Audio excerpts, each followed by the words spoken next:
سارے القاب ہمیں منظور ہیں. یہ جو نبیوں کو کہا گیا تھا وہ ہمیں کہا جا رہا ہے. جیسے نبیوں نے اپنا مشن نہیں چھوڑا، وہ لگے رہے، کام کرتے رہے، محنت کرتے رہے، الحمدللہ ہم بھی اپنا مشن نہیں چھوڑیں گے. ساری دنیا مخالف ہو جائے، ساری دنیا لاکھ کام کرے اور سب ہمیں چور کہیں، لیکن ہم چھوڑنے والے نہیں ہیں. کیوں؟ ہم نے قرآن سے اپنے سینوں کو سجا دیا. قرآن کی محبت ہے. دنیا والے کہتے ہیں، کہتے رہے، لیکن جو کہنے والے ہیں ان کا انجام اچھا نہیں ہوگا. وہ اپنی عاقبت برباد کر رہے ہیں، اپنی آخرت تباہ کر رہے ہیں. ان مکاتب اور مدارس کو میرے بھائیوں محبت کی نظر سے دیکھو، پیار کی نظر سے دیکھو. کبھی آپ کے دل میں یہ واہمہ بھی پیدا نہ ہو، واہمہ بھی پیدا نہ ہو یہ کچھ نہیں کر رہے. اگر یہ مدارس ہٹا لیے جائیں، ختم کر دیے جائیں، جو 2% بچے مکتبوں میں آ رہے ہیں، یہ 2% بھی کہاں جائیں گے؟ اسکول اور کالجز میں جائیں گے اور وہاں پر اپنے ایمان کو ختم کریں. وہاں مل کیا رہا ہے؟ کیا مل رہا وہاں پر؟ سوائے اس کے کہ ہمارے بچوں کے ایمان پہ ضرب کاری لگے اور ہمارے بچے ارتداد کا شکار ہو جائے اور ہمارے بچوں میں جو رہا سہا ایمان کا ذرہ ہے اسے بھی سلب کر لیا جائے. یہی تو ہو رہا ہے، یہ سب کچھ سکھایا جا رہا ہے. اس لیے اپنے بچوں کے ایمان کی حفاظت کے لیے بہت ضروری ہے کہ ہم پہلے ان مکاتب سے اپنے بچوں کے تعلق کو مضبوط کریں. 2-4 سال مکاتب میں ان کو داخل کریں تاکہ ان کے ایمان، ان کا ایمان پختہ ہو جائے. اللہ رسول کی محبت، قرآن کی محبت، آخرت کا شوق، جنت اور جہنم کا یقین، حساب کا یقین ان کے دل و دماغ میں پیوست ہو جائے اور پھر کسی لمحہ اور کسی بھی جگہ اپنے ایمان کا یہ سودا نہ کر سکے. یہ ہماری ذمہ داری میں داخل ہے اور یہ ہوگا انہی مکاتب میں اور کہیں نہیں ہو سکتا. انہی مکاتب میں ہوگا. ان مکاتب کا کیا تعلق ہے اللہ کے نبی صلی اللہ علیہ وسلم سے؟ میں ایک واقعہ سنایا کرتا ہوں، یا بھی سنا رہا، بہت سے لوگوں نے نہیں سنا ہوگا. ہمارے مدرسے میں ایک قاری صاحب نے ناظرہ پڑھا تھا بہار کے. ایک مرتبہ مجھے سنانے لگے کہ صاحب میں اپنے یہاں بہار میں ایک مکتب چلا رہا ہوں، مسجد میں. گاؤں کے بچے آتے ہیں، پڑھتے ہیں، حافظ بھی ہو رہے، اور ان لوگ گاؤں والوں سے ایک پیسے کا روادار نہیں ہوں. مدرس کی تنخواہ کا یہاں سے نظم کرتا ہوں مراد آباد سے اور بھیج دیتا ہوں، دیگر ضروریات بھی یہیں سے پوری کرتا ہوں. لیکن وہاں کے لوگ، گاؤں والے، کچھ لوگوں کو ہم جیسے مولویوں سے خدا واسطے کے بیر ہوتے ہیں. ہماری صورت دیکھنا انہیں گوارا نہیں ہو جائے. اگر اچھے کپڑے پہن لیں تو پیٹ میں درد ہو جائے گا، اچھی گاڑی پہ سواری کر لیں تو شاید بےچیزی شروع ہو جائے. ہم بہت سے لوگ کہہ دیتے ہیں. مفتی عبداللہ صاحب رحمۃ اللہ علیہ اعظم گڑھ والے سرابی کے، وہ آیا کرتے تھے ہماری کالونی میں، ہماری مسجد میں بھی آتے تھے. ایک صاحب نے پڑھے، بہت بڑے یعنی مالدار اور سیاسی آدمی، مولوی ہو کر اتنی گاڑیوں میں سواری کر رہے، اتنے مولوی گھوم رہے، ان کے ساتھ بڑی بڑی گاڑی، یعنی وہ سمجھ رہا گاڑی کے اوپر سوار ہونے کا حق نہیں حاصل ہے. ملا تو پیدل چلے تبھی اچھا لگے گا، یا سائیکل پہ ہو یا پیدل ہو، یہ گاڑی پہ بیٹھے تو اچھے نہیں لگے. اس ظالم کو پتا ہی نہیں کہ ملاؤں کی وجہ سے تجھے بھی گاڑی ملی. جس دن یہ ملا دنیا میں نہ رہیں گے، اللہ کے رسول کا نام لینے والے نہیں رہیں گے، یہ دنیا ہی اللہ ختم کر دے گا. اس کائنات پر اللہ رندہ پھیر دے. تو بعض لوگوں کو خدا واسطے کا بیر ہوتا ہے مولویوں سے. تو وہاں کے لوگ بھی کچھ ایسے ہی تھے. قاری صاحب سے کہنے لگے، قاری صاحب مکتب چلاؤ، مسجد میں نہیں، باہر جگہ لو، وہاں پر کرو. قاری صاحب کہنے لگے، بھائی اتنی گنجائش میرے پاس نہیں ہے اور اتنا چندہ میں نہیں کر سکتا. کہ زمین خریدوں پھر تعمیر کروں اس کے بعد پڑھاؤں، آپ کچھ بھی ہو جائے بند کرنا پڑے۔ قاری صاحب 2-4 سال تک ٹالتے رہے، لیکن ایک بندہ کہتے ہیں عید کی چھٹیوں میں گیا، گاؤں والے سارے میرے اوپر سوار ہو گئے، کہہ رہے قاری صاحب بچے بہت مسجد کی بے حرمتی کرتے ہیں، ہنگامہ کرتے ہیں، مسجد کا نقصان کرتے ہیں، لہذا مسجد کا مکتب نہیں چلے گا، اس کو بند کریں، آپ بند کرنا ہی پڑے گا۔ باہر آپ زمین لے کر کے مکتب بنائے جا کے ہمیں اس سے کوئی واسطہ نہیں۔ حالانکہ پڑھ رہے ان کے وقت ہی کے بچے، قاری صاحب کے بچے تو قاری صاحب کے ساتھ مناظرہ مانتے رہتے ہیں، ان کے ہی بچے پڑھ رہے ہیں وہی مخالفت کر رہے ہیں۔ تو قاری صاحب کہتے ہیں جب زیادہ ہی تنگ کیا تو میں نے نیت کر دی کہ ٹھیک ہے، میں کل جمعہ ہے اعلان کر دوں گا کہ مکتب بند کیا جائے۔ کہہ رہے رات میں سویا نہیں، جمعرات میں تو اللہ کے نبی صلی اللہ علیہ وسلم خواب میں آئے، اللہ کے نبی خواب میں آئے اور سخت غضبناک غصے کھڑے ہوئے، اور غصے کی حالت میں آپ فرما رہے ہیں اے سن، اگر تو نے مکتب بند کر دیا قیامت میں میرا ہاتھ ہوگا تیرا گریبان ہوگا، میں تجھ سے پوچھوں گا تو نے مکتب کیوں بند کیا؟ قاری صاحب کہتے میں تو تھرا گیا، فوراً میری آنکھ کھل گئی، آنکھوں سے آنسو جاری، اب نیند کہاں، اب نیند کیسے آئی؟ کہتے جیسے تیسے صبح ہوئی، جمعہ کا ٹائم ہوا، جمعہ ہوا، میں منبر پہ پہنچا اور پہنچ کے ان لوگوں سے، گاؤں والوں سے کہا سنو، اب یہ مکتب اس وقت بند ہوگا جب میری ناش کے اوپر سے تم گزرو گے، اس سے پہلے بند نہیں ہو سکتا، جو چاہے کرو۔ یہ ہے تعلق اللہ کے نبی صلی اللہ علیہ وسلم کو ان مکاتب سے، یہ تعلق ہے براہ راست، اس کا رابطہ اور تعلق جڑا ہوا ہے جناب محمد الرسول اللہ صلی اللہ علیہ وسلم کی ذات اقدس سے۔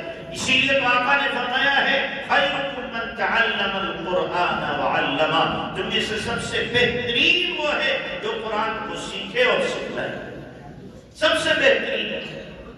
پڑھانے والے پڑھا رہے ہوں گے،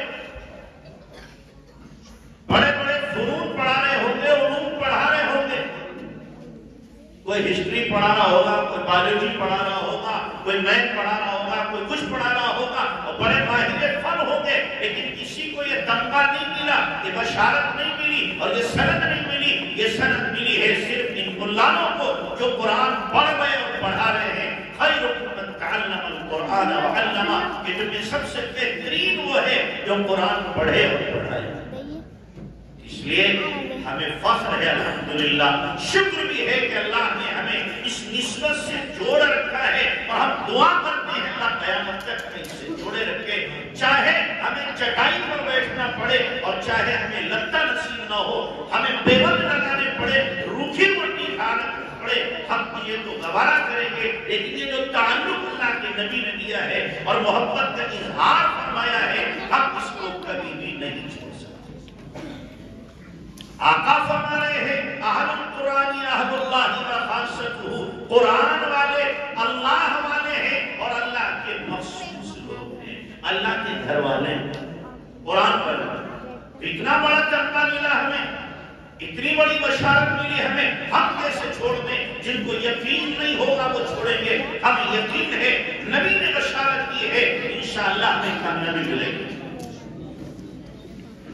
اور ایک بات میں اور کہا کرتا ہوں کہ دیکھو جتنی بھی آپ کی ڈگریاں ہیں، تب تک آپ کا ساتھ نہیں، دونوں میں کب تک ساتھ نہیں، جب تک سانس ہے تب تک ڈگری ہے۔ دکھا دو آپ کسی کو، ہاں جی بڑی ڈگری ہے، جناب یہ کیا ہے، ایم اے ہے، یہ بی اے ہے، اور یہ ایل ایل بی ہے، اور یہ پی ایچ ڈی ہے، اور جناب یہ کیا ہے، آئی ایس ہے، یہ پی سی ایس ہے، یہ فلاں ہے، یہ فلاں ہے، یہ ساری ڈگریاں کب تک؟ جب تک سانس ہے۔ اور جیسے ہی دم آخر ہوا اور ہماری روح پرواز کی، یہ ساری ڈگریاں دھری کی دھری رہ گئی۔ اچھا بتاؤ، کوئی ڈاکٹر صاحب جا کے قبر میں بھی علاج کرے، پروفیسر صاحب جا کے انگریزی میں جواب دیں گے؟ منکر نکیر کو فرمانے دار انگلش بولتے تھے۔ آئی ایس پی سی ایس صاحب جب قبر میں پہنچیں گے یا حشر میں پہنچیں گے تو ڈگری دکھائیے اللہ میرے پاس اتنی بڑی ڈگری، میری تو کچھ رعایت کی جائے۔ ہوگی کسی کی رعایت؟ ہوگی کسی کے پاس ڈگری؟ ساری کی ساری ڈگریاں صفر ہو جاتی ہیں، لیکن بتاؤ کیا حافظ صاحب کی ڈگری ختم ہو جاتی ہے؟ حافظ کا حص ختم ہو جاتا ہے۔ یہ قبر میں اب حافظ نہیں ہے، حشر میں حافظ نہیں ہے۔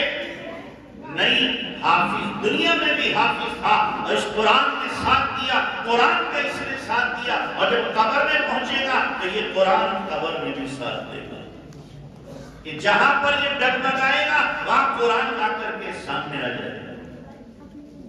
جہاں جھول پیدا ہو رہی ہوگی قرآن آ کر کے ساتھ دے گا۔ اللہ کے نبی صلی اللہ علیہ وسلم نے فرمایا ہے کہ سورہ ملک اور سورہ لبنان کی سجدہ جو سونے سے پہلے پڑھ لیتا ہے عذاب قبر سے یہ دونوں صورتیں اس کو نجات دے گی۔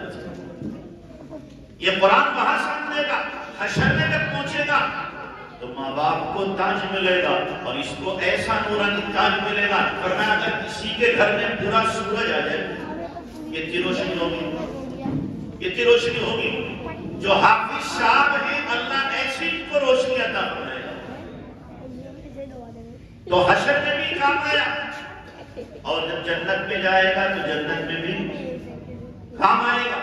اعلان ہوگا اقرا وارتقی ورتل کما کنت ترتل فی الدنیا، پڑھتا جا چلتا جا، جو آخری آیت تو پڑھے گا وہی تیرا آخری ٹھکانہ ہوگا۔ وہاں بھی قرآن ساتھ، یہاں بھی قرآن ہمارے ساتھ ہے، اور انشاءاللہ ہر جگہ ہمارے ساتھ ہے۔ تو اس لیے اپنے بچوں کو وہ ڈگری دلاؤ جو مرنے کے بعد بھی کام آئے۔ دنیا کی ڈگریاں مانا نہیں کرتا، لیکن سب سے بڑی ڈگری کون سی ہے؟ قرآن کی ہے۔ اور ایک جملہ میں خاص طور سے کہتا ہوں کہ لوگوں کی زبان پر ہے کہ جناب یہ اعلیٰ تعلیم یافتہ ہے۔ کیا ہے یہ اعلیٰ تعلیم یافتہ؟ کیا ہے یہ؟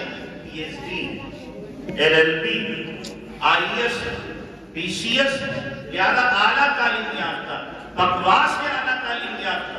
قرآن سے زیادہ کوئی اعلیٰ تعلیم ہو سکتی ہے؟ اعلیٰ تعلیم کون سی ہے؟ قرآن و حدیث کی یا دنیا کے فنون اعلیٰ ہے؟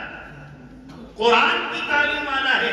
اعلیٰ تعلیم یافتہ وہ ہے جو قرآن پڑھا ہوا ہے، قرآن سمجھا ہوا ہے، قرآن کی دعوت دے رہا ہے، قرآن کی تفسیر کر رہا ہے، قرآن کی خدمت کر رہا ہے، وہ اعلیٰ تعلیم یافتہ ہے۔